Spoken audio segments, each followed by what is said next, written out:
Là, on a accès au pare-étincelle à la grille. Mais je vais quand même enlever l'échappement parce que je vais enlever le silencieux. On va voir de suite ou si c'est le silencieux ou si c'est juste le pare-étincelle qui serait bouché, encrassé. Eh bien apparemment il n'y a pas trop de mal. On va donner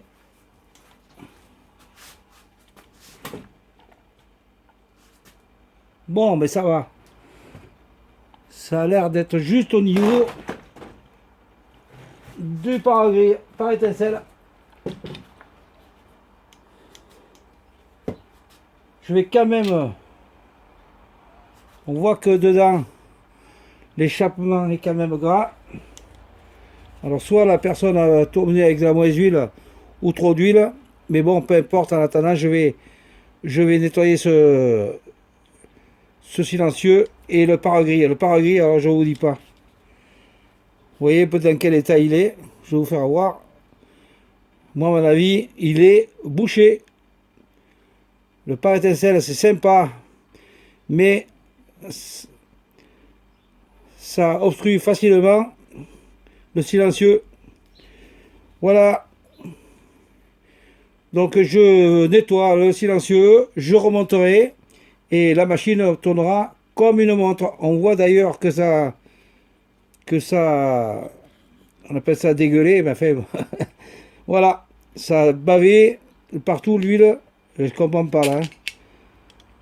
Moins d'huile ou trop d'huile, un des deux. Eh bien, il vaut mieux ça que point du tout. Allez, bonne fin de journée.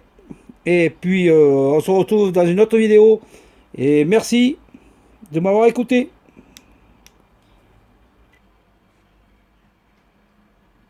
Et voilà le pare-étincelle dans l'état qu'il est.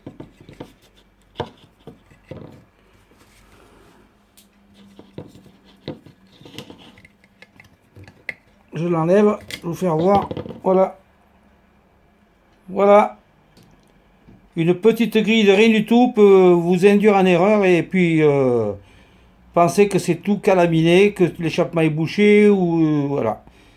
Eh bien, il faut le savoir que maintenant, avec les pare-étincelles, il vous suffira de nettoyer le pare-étincelle, de le remonter sur son logement et le tour est joué. Voilà. Et voilà. Après avoir remonté le silencieux, le couvercle, il y a 5 minutes, je vais essayer la machine. Alors on met en route, voilà, on fait tourner le starter.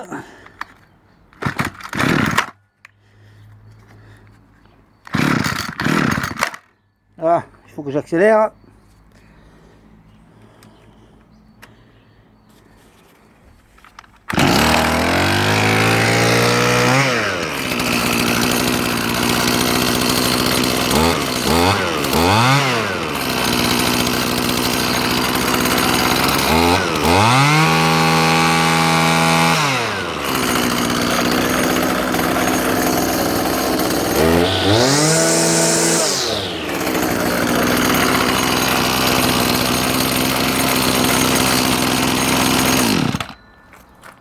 Donc j'en ai profité pour vidanger le réservoir, remettre du bon carburant pressant avec de la bonne huile de thym, Motul dont je me sers moi exclusivement, Motul High-Tech Garden de thym, qui s'utilise à minimum, moi je l'utilise à 3%, après c'est prévu pour 2, moi c'est 3%, et puis après chacun fait comme il veut.